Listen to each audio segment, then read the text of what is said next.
Tonight, Whyalla Airport in line for a multi-million-dollar revamp. And a historic Port Lincoln footy club pulls out of season 2020, while another league cancels altogether. From our 7 Spencer Golf Studios, your nightly news with John Hunt begins now. Good evening. Whyalla Airport will get a terminal and runway upgrade, with the federal government injecting $2.4 million into the project. The Mayor has welcomed the funding, saying it's a vital boost for the busy space. A much-needed cash injection into Whyalla's flying hub, the regional airports program assisting with essential upgrades. Whyalla Council is taking the opportunity to expand the airport and do a lot of other things on the back of the funding that's already arrived. We're having a terminal rebuild and some extra works on the runways. The funding comes after a long battle for the federal government to pay for new security installation and operational costs. Now, $850,000 will go towards new scanning equipment, $1 million to install it, and additional funding for ongoing operations. The new grant will fund main runway extensions, a new taxiway and cross-runway ceiling, allowing aircrafts to take off and land under different types of weather conditions. The runway extension is a very important project, and that's part of this funding. The initiative also based around a post-COVID recovery plan. Whyalla City Council are very grateful to the federal government for funding us $2.5 million for safety and security upgrades. The runway extension will allow larger planes and military aircrafts to access this Whyalla airport. Eddie Hughes also in favour, but only for the necessary changes. Provided there's no strings attached for the Whyalla community, that the Whyalla community are not exposed to significant costs. Sophia Contagonis, 7 Spencer Golf News. BHP's Olympic Dam expansion is one of 15 infrastructure projects that'll be fast-tracked by the federal government. The $3 billion project is on a priority list that'll see a 50% reduction in Commonwealth assessment and approval times. BHP's proposed Olympic Dam expansion is a multi-billion-dollar lifeline for the state's struggling economy. It's something both levels of government want to happen, with the project set to be fast-tracked. That's not shortcutting, it's not doing any less than we would have before, but there are some permissions which both the state and the federal government have to do, which are nearly identical. It's on a list that'll see assessment time slashed from an average of 3.5 years to 21 months. The proposal of a 75% increase in copper production will create 1,800 jobs during construction, with a further 600 after completion. The mining minister says he's optimistic about the proposal, although there are still a few hoops to jump through before shovels go in the ground. They need to get state government permissions, and that's not an easy thing. They need to get their board to sign off on the investment. You know, there's a long way to go on this. The benefits going beyond a new hole in the ground. BHP and other mining companies pay royalties. They are paying money which goes directly to schools, hospitals, roads, nurses, police officers, disability services. It's very important that we try and help these projects get up. In a statement, BHP say they support anything that makes approval processes more efficient, and its focus is still on safety and reliability. Laura Milovanovic, 7 Spencer Golf News. Port Lincoln's Mallee Park Football Club will sit out season 2020, despite the league gearing up to begin next month. Spencer Golf Footy also joining the list of competitions cancelling this year, with the league deciding to return in 2021. It's one of the most successful Indigenous football clubs in Australia, producing the likes of Eddie Betts, Graham Johncock and Sean Burgoyne. But Mallee Park's 2020 season is the latest to be cut short due to coronavirus. The decision wasn't a light decision to make. As we know, our guys love playing footy, and they'll go on and play with other clubs, I'd imagine. The club announcing the move on Facebook, saying the tough decision was based on medical advice. In our Indigenous community, we have a lot of people with diabetes and heart condition and lung conditions. So that was probably it was the main issue as to how we arrived at our decision. Despite the shock announcement, Port Lincoln's Football League has vowed to forge ahead with the remaining 5 teams. The season's expected to kick off on July 4th. We will be following the very clear protocols that will come through South Australian Football League. Meanwhile, up north, the Spencer Golf League has axed its season. We're planning for next season right now rather than having all of our focuses put on trying to get the season going now. The Northern Areas Football League will meet tonight to work out whether it'll play this year. Port Lincoln's league will also meet to discuss Mallee Park's exit and the opportunity for the juniors to play in other clubs. Help the other clubs out while we're going to go into recess. The Peckers say they'll be back next season for its 40th anniversary. Nathan Regter, 7 Spencer Golf News. A man and woman have been arrested for drug trafficking in Port Augusta. The pair were stopped by police on the Air Highway on Friday after they were caught speeding. Police allegedly then found 1 kilogram of packaged cannabis in the vehicle. The 27-year-old driver was charged with drug and traffic offences. He was refused bail and will reappear in court in June. The 26-year-old woman was also charged and bailed to appear in court in November. A 34-year-old man has had his licence suspended. After being stopped by Lee Creek Police Sunday morning, the man ran away and later drove off in his car at high speed. He was then located almost 3 hours away in Port Augusta later that evening, after being spotted on Victoria Parade. He was reported for driving under the influence of alcohol and other traffic offences. His car was impounded for 28 days and he'll appear in court at a later date. Still to come tonight, Whyalla Council calls for the cuttlefish fishing ban in Spencer Gulf to continue, and the next round of the South Australian Regional Growth Fund brought forward.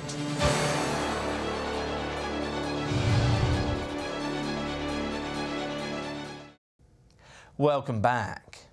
Whyalla's mayor has lobbied the South Australian government to preserve the cuttlefish fishing ban in the Spencer Gulf. The tourism sector backing the efforts, saying the species is vital to the city's economy. A step in the right direction. Whyalla City Council reaching out to the state government over the relaxing of the cuttlefish fishing ban. The mayor exchanging a phone call and a detailed letter explaining the crucial impacts of the creature. I made very clear to them the reasons why that this decision to lift the ban on the cuttlefish protection zone needs to be reversed. The Primary Industries Minister says the government is closely monitoring commercial and recreational fishers. I am confident that the decision has been based on science, and that science is backed up with the scientists through SARDI. Council investing more than $200,000 into the cuttlefish dive spot at Point Lowly, a popular tourist attraction which keeps visitors coming. Whyalla for the first time has got an iconic tourist attraction.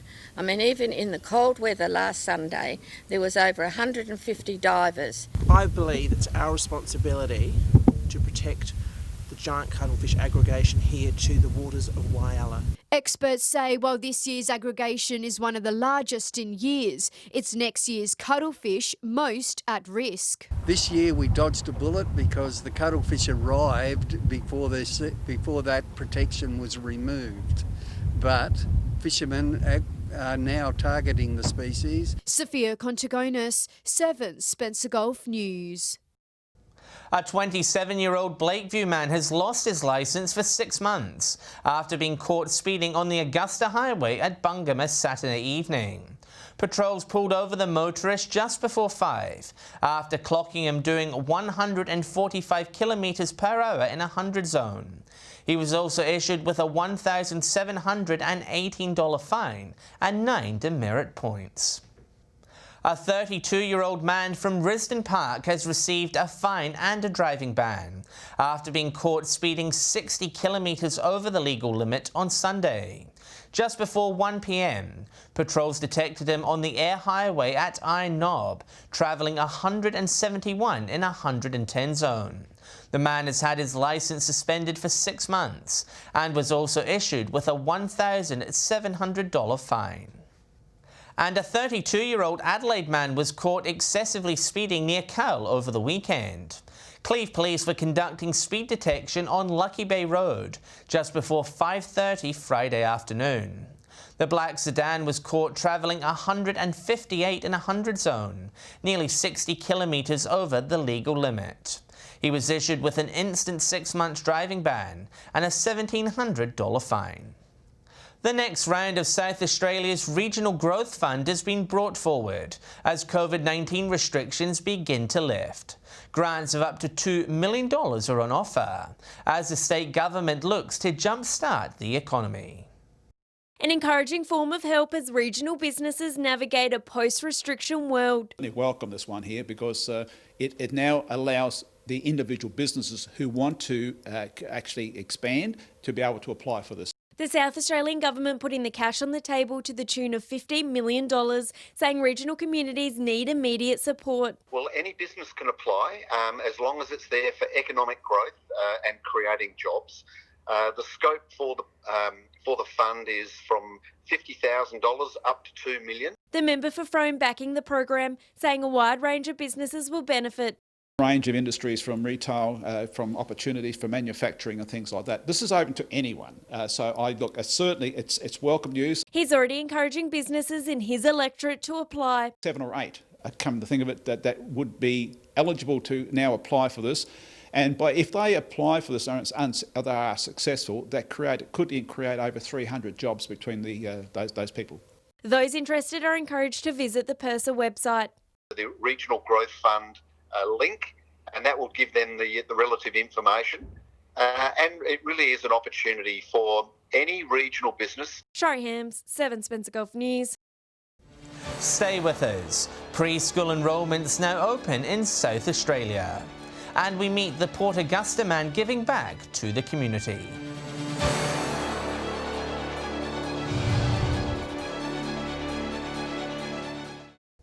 Families with children eligible to start preschool next year are being encouraged to enrol this month.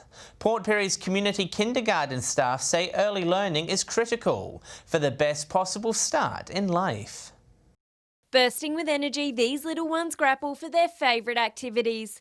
Flower swing, and I do on my purple thing. Sandpit. This kindergarten already preparing to welcome the next generation into preschool. Really encourage families to get children enrolled by the 30th of June this year so that we can plan to send out first round offers early term 3. These inquisitive young minds are eager to get out and about. Staff say preschool is critical for socialising. Absolutely, not only social skills but communication skills. We really focus on dispositions for learning as well, so that's the persistence, the willingness to have a go, the communication skills. Port Perry parents thankful for the hard work and dedication of staff. So good with all the kids, like they've just built that connection throughout the year. They also welcome new students entering into the childcare system.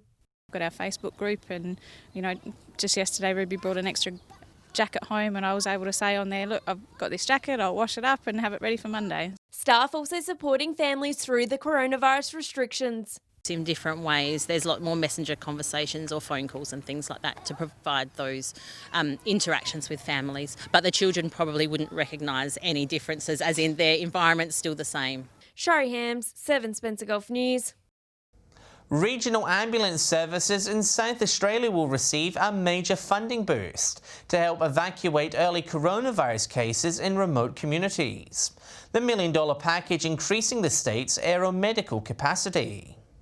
While South Australia's coronavirus rate remains low, authorities aren't taking any risks of a second wave. State and federal governments injecting a major funding boost to increase ambulance services across regional South Australia. We've done really well with coronavirus, our response to coronavirus, and in fact right across Australia we're the envy of the world, if you like, but we can't take any risks, obviously. The federal government committing $1 million to support aeromedical evacuation services such as the Royal Flying Doctor.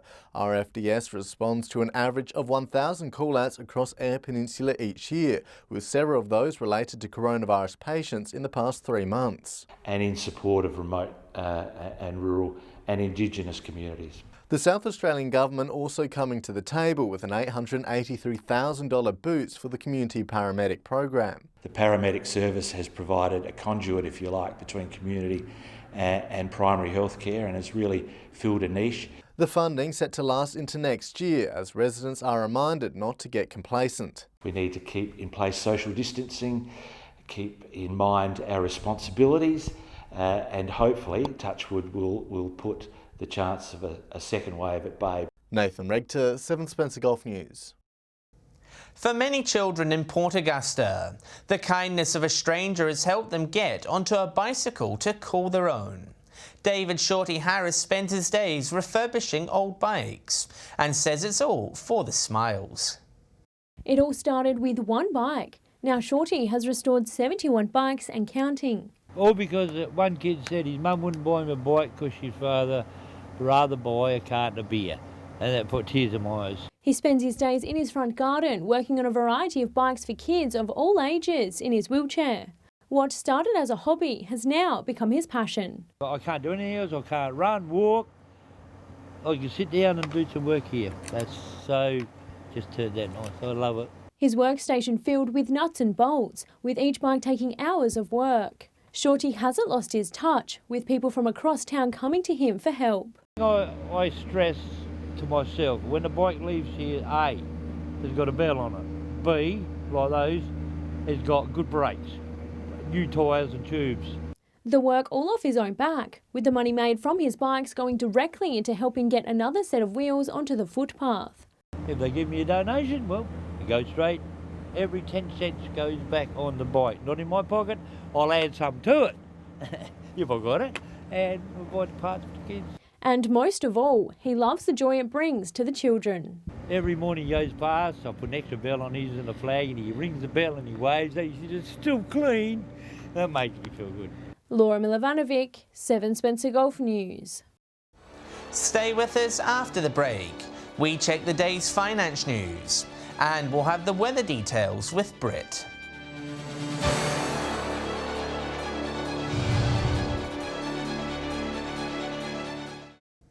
Hello again. Turning to Monday finance, and it was a tough day.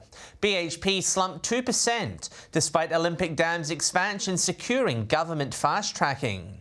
Bendigo Bank dropped 4%. Wesfarmers and Elders were also in the red. Regional Express, however, was up 1%, while Clean Seas was unchanged. And the ASX 200 and All Ordinaries were both down by 2%. Time now for a look at what's happening in the weather across Spencer Gulf and Broken Hill. With the latest weather forecast, here's Britt. Thank you, John, and good evening. Well, we've started off the week with mixed conditions, sunny about the Flinders Ranges and Eastern Eyre Peninsula, with showers further south. 21 the region's high today, recorded at Port Augusta and Whyalla. Woodna reached 19 degrees, Port Lincoln, Broken Hill, Kadina, Cleve and Coffin Bay all 18. Taking a look now at the satellite images, where we can see cloud sweeping across southern parts of South Australia in a cool westerly airstream, bringing showers to some coastal areas. In the north, clearer skies under a building high pressure system. Now let's see what tomorrow has in store. On the Gulf waters, northwesterly winds at 10 to 15 knots with seas at 1 metre. Swells south to southwesterly at up to 2 metres. Showers forecast for Port Lincoln, most likely in the early morning, otherwise looking partly cloudy with a top of 18. Cleve also 18 with fine and partly cloudy conditions expected. Woodna a high of 20 degrees. Partly cloudy at Whyalla tomorrow, 19 the high there. Port Augusta mostly sunny with a top of 20 degrees. Kadina fine and 17. Port Pirie looking partly cloudy with a top of 18 degrees. A possible shower at Clare, 15. Broken Hill sunny and 19. Taking a quick look further through the week now, with mostly fine conditions expected on Wednesday. A sunny day for Port Augusta, looking at a top of 21 degrees. Whyalla 19. Port Lincoln and Broken Hill both 18. Thursday, bright and sunny across the region. Port Augusta, Whyalla and Woodna all looking at a high of 21 degrees. Port Pirie and Kadina both 20. And to Friday, showers about the west coast, the lower Eyre Peninsula and the York Peninsula. Sunny conditions at Broken Hill, but fine and partly cloudy elsewhere. 19 the top for Woodna and Port Pirie, Port Lincoln 17. And John, that's the week's weather. It's back to you. Thanks, Britt. And that's the local news this Monday evening. Thanks for joining us. I'll have updates later, and we'll be back tomorrow night at 7 p.m. Until then, on behalf of the team, enjoy your evening. Good night.